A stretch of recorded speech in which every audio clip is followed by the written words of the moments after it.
الله من الشيطان الرجيم بسم الله الرحمن الرحيم إن مع العسر يسرا صدق الله العظيم. محترم سامعین و ناظرین، اللہ سبحانہ و تعالی نے ارشاد فرمایا ہر تنگ دستی کے بعد آسانی ہے۔ انسان کو ہر حال میں اللہ کا شکر ادا کرنا چاہیے۔ آسانی والے دن بھی اس کی طرف سے ہے اور سختی والے دن بھی اسی پروردگار کی طرف سے ہے۔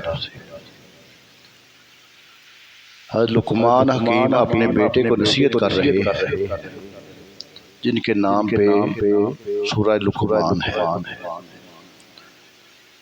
کہ اے بیٹے، اگر تم مصیبت پہ صبر کرو گے تو صبر کرنے کے وجہ سے اللہ پاک بڑی مصیبت سے تمہیں محفوظ کر دے گا۔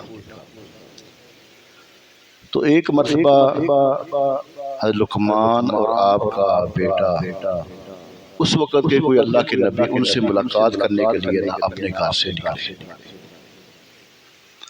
سفر کا آغاز کیا، گھوڑے لیے، کھانے پینے کا ساز و سامان لیا۔ چونکہ پہلے لوگ جب سفر کرتے تھے تو ساتھ کھانے پینے کا سامان بھی لے لیا کرتے تھے۔ وہ آج کے زمانے کی طرح راستے میں ہوٹل وغیرہ تو نہیں نہ ہوا کرتے تھے۔ تو جیسے ہی چلے نہ چلتے جب ریگستان کا علاقہ آیا تو بڑی سخت گرمی، بڑی سخت دھوپ جو ہے نا وہ چلنا شروع ہو۔ جب گرم ترین ہوا چلی اور ان کے منہ گرمی کی وجہ سے خشک ہونے لگے، حتیٰ کہ اتنی زیادہ شدت کی گرمی کہ ان کے گھوڑے چلنے سے جواب دے گئے۔ وہ گرمی کی شدت برداشت نہ کر سکے، وہ زمین پر گر گئے۔ اب حضرت لقمان اور آپ کے بیٹے انہوں نے وہاں پہنچنے کا پکا ارادہ کیا تھا کہ اللہ کے نبی سے ملاقات کرنی ہے۔ اب انہوں نے جو بھی اپنے ساز و سامان تھا وہ اٹھایا اور پیدل چلنا شروع کر دیا۔ جب پیدل چلنا شروع کیا، تھوڑا سا فاصلہ طے کیا، ریگستان کا علاقہ تھا، پھر وہ پانی پیا، خوراک کھائی، پھر چلنا شروع کیا، حتیٰ کہ ان کا وہ کھانے پینے کا سامان، پانی بھی ختم ہو گیا، کھانے والا جو بھی سامان تھا وہ بھی ختم ہو گیا۔ اب شدت کی پیاس لگ گئی۔ پھر کیا ہوا کہ حضرت لقمان کے بیٹے کے نا پاؤں میں ایک ہڈی پیوست ہو گئی، اتنا زیادہ خون کا فوارہ بہا کہ آپ کا بیٹا نا بے ہوش ہو گیا۔ حضرت لقمان نے اپنے بیٹے کو اپنی گود میں لٹایا ہوا ہے اور بیٹے کی اس تکلیف کو نہ برداشت نہ کرتے ہوئے آنکھوں سے آنسو روا، جیسے آنکھوں سے آنسو جاری ہوئے، بیٹے نے اچانک جب والد کی آنکھوں سے آنسو دیکھے، اس کے چہرے پہ آنسو پڑے، آنکھیں کھولی، دیکھا تو کہا ابو جان آپ تو مجھے صبر کی تلقین کر رہے تھے، تو آپ خود آنسو بہا رہے ہیں۔ حضرت لقمان کہنے لگے بیٹا بات یہ ہے کہ باپ کی جو دل میں اولاد کی محبت ہوتی ہے نا وہ آڑے آ گئی، اس لیے میں نا صبر نہیں کر سکتا، اللہ تعالیٰ مجھے معاف کرے۔ پھر دل جو ہے سخت کر کے نا وہ اپنے دانتوں سے نا پکڑ کر ہڈی کو باہر نکالا۔ پھر اچانک کیا دیکھا کہ ایک طرف نا دھواں ہی دھواں نظر آنے لگا، تو یہ سمجھا کہ شاید جہاں سے دھواں اڑ رہا ہے نا وہاں پہ وہ آبادی ہے جہاں ہم جانا چاہتے ہیں۔ آبادی پہ نا وہ ان کو کوئی پتہ نہیں چل رہا کدھر جانا۔ جیسی دھواں دیکھا نا جلدی نا چلنا شروع کر دیا کہ وہ آبادی شاید اس طرف ہی ہے۔ جیسے جلدی چلنا شروع کیا نا تو پیچھے سے آواز ایک آئی کہ چلنے والوں ٹھہر جاؤ، تمہیں کیا کس چیز کی جلدی ہے؟ جب پیچھے مڑ کر دیکھا، لقمان کہنے لگے اس جنگل و بیابان میں آواز دینے والے تو کون ہے؟ تو جواب ملا کہ میں اللہ کا فرشتہ ہوں۔ اصل ماجرا یہ ہے کہ اللہ پاک نے مجھے یہ حکم دیا تھا کہ جس بستی کی طرف تم جا رہے ہو نا اس بستی پر مجھے حکم دیا تھا کہ اے میرے فرشتے اس بستی بستی کو تباہ و برباد کر دیا۔ اس بستی پہ عذاب آنے والا تھا، اور جو عذاب کا ٹائم تھا اگر تم جتنی جلدی سے چل رہے تھے تو اسی ٹائم میں اس بستی میں پہنچنے والے تھے۔ تو میں نے اللہ کی بارگاہ میں دعا کی، یا اللہ اس بستی والوں کا تو قصور ہے، اس کو تو عذاب میں مبتلا کر رہا ہے، لیکن یہ جو تیرے نیک بندے آ رہے ہیں ان کا تو کوئی قصور نہیں ہے، یا اللہ ان پر عذاب کو ڈال دے۔ تو اللہ پاک نے میری دعا کو قبول کیا، اور میری دعا کی وجہ سے صحت گرم لو چلی، وہ میری دعا کا ثمرہ تھا، اور جو تمہاری سواریاں جواب دے گئی وہ بھی میری دعا کا ثمرہ تھا، اور جو تمہارا کھانے پینے کا سامان ختم ہوا وہ بھی میری دعا کا ثمرہ تھا، اور جو تیرے بیٹے کے پیر میں ہڈی پیوست ہوئی وہ بھی میری دعا کا ثمرہ تھا۔ یہ سارے نا اسباب اس لیے پیدا ہو رہے تھے تاکہ تم لیٹ ہو جاؤ، اور اللہ پاک تمہیں اس بڑی مصیبت سے چھٹکارا عطا فرمائے۔ اب بیٹے نے باپ کی طرف دیکھا، اور باپ نے بیٹے کی طرف دیکھا، اور بیٹے نے کہا کہ حسبنا اللہ و نعم الوکیل و نعم المولا و نعم النصیر۔ بیٹا سمجھ گیا کہ واقعی اللہ پاک ہم چھوٹی مصیبتوں اگر صبر کرتے ہیں تو اللہ پاک ہم پہ بڑی مصیبتیں ٹال دیتا ہے۔ حضرت یونس علیہ السلام کی نا دشمنی ہوگی حضرت جبریل علیہ السلام سے۔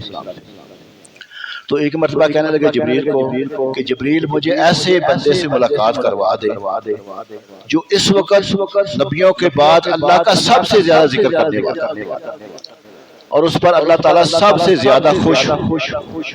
جبریل امین نے حضرت یونس علیہ السلام کو ساتھ لیا اور سفر کرتے کرتے فلسطین کے علاقے میں وہاں پہ کیا دکھایا کہ ایک اللہ کا بندہ ہے، نہ اس کے ہاتھ ہے، نہ اس کے پیر ہیں، نہ اس کی آنکھیں ہیں، ایسے وہ زمین سے نہ رینگ کر چل رہا ہے۔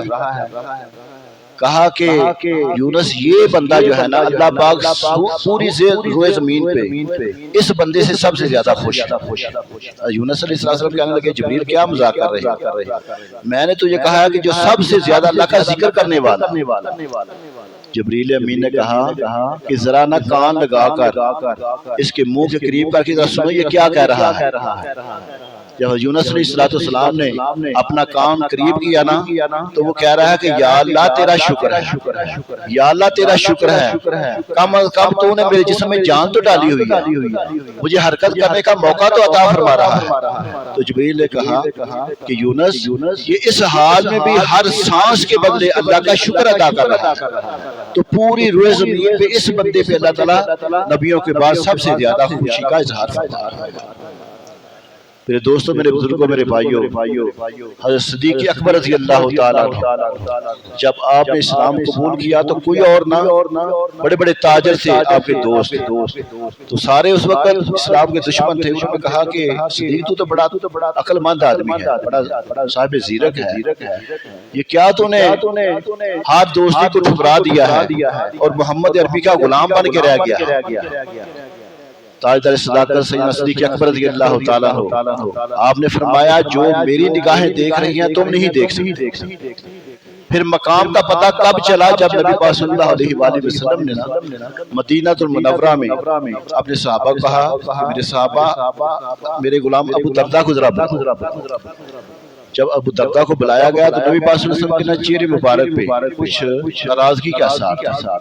تو ابو دردہ کہنے لگے یا رسول اللہ یا حبیب اللہ آپ مجھ سے ناراض ہیں؟ نبی پاک صلی اللہ علیہ وسلم نے فرمایا ہاں میں تو اس سے ناراض ہوں۔ یا رسول اللہ میرا قصور کیا ہے؟ نبی پاک صلی اللہ علیہ وسلم نے فرمایا کہ ابو دردہ میں نے تجھے دیکھا تھا مدینے کی گلیوں میں تو صدیق کے آگے آگے جا رہا تھا، کیا تو میرے یار صدیق کی شان کو نہیں جانتا؟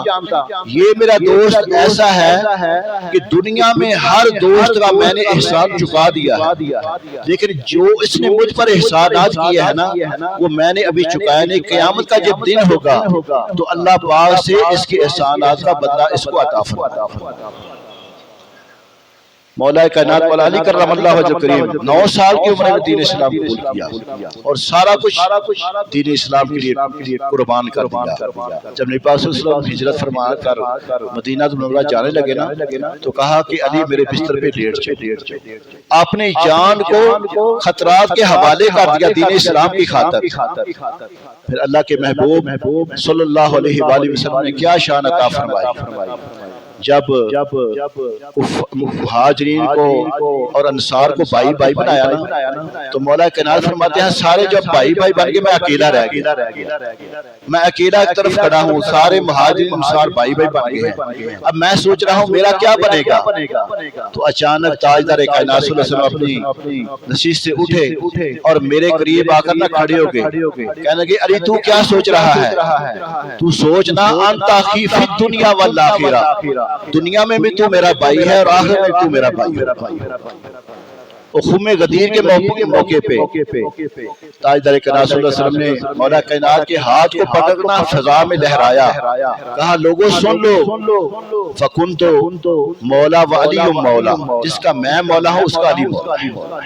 تو جنہوں نے مصیبت پہ صبر کیا اللہ پاک نے پھر ان کو یہ انعامات عطا فرما دیے۔ حضرت بلال حبشی رضی اللہ تعالیٰ جب اسلام قبول کیا نا تو کافر جرا بڑا سخت آپ کو وہ عذاب دیا کرتا تھا، تکلیفیں دیا کرتا تھا، حتیٰ کہ گرم لوہا کر کے اس کے اوپر لٹا دیا کرتا تھا، لیکن جب انہوں نے صبر کیا تو پھر مقام کیا ملا جب تاجدار کائنات صلی اللہ علیہ وسلم نے جب آپ معراج سے واپس تشریف لائے نا تو کہا بلال تیری تو بڑی شان ہے، تو چلتا تو مدینے کی گلیوں میں تھا نا، مکہ کی گلیوں میں تھا، فرمایا قد سمیت نعلی تفا یا بلال فی الجنہ، میں تیرے چلنے کی آواز جنت میں سنتا۔ تو میرے مسلمان بھائی عزیز دوستو، آج کے درس سے ہمیں سبق یہ ملا کہ جب سختی کے دن آئیں، مصیبت کے دن آئیں، ہر ایک کے اوپر اللہ تعالیٰ یہ آزماتا ہے دنیا میں۔ اگر ہم غور کریں نا اپنے آس پاس بھی دیکھیں، کل کوئی ایسے ہمارے دوست ہیں بڑے نا اسودہ زندگی بسر کر رہے تھے، آج ان کے حالات جو تنگ دستی میں بدل چکے ہیں۔ بعض ایسے دوست ہیں وہ تنگ دست ہیں، آج وہ بڑے خوشحال ہیں۔ اللہ کریم فرماتے ہیں کہ یہ دن جو میرے ہیں جب چاہیں میں ان کو پھیر دوں۔ تو تنگ دستی کے دنوں میں بھی اللہ کا ہر حال میں جب شکر ہم کرتے ہیں نا تو پھر اللہ پاک اس شکر کی بدولت ہمیں بڑی مصیبتوں سے اللہ پاک چھٹکارا عطا فرما دیتا ہے اور اللہ پاک اس بندے کا مقام بلند کر دیتا ہے۔ اللہ تعالی ہمیں عمل کرنے کی توفیق عطا فرمائے۔ الصلاۃ والسلام علیکم۔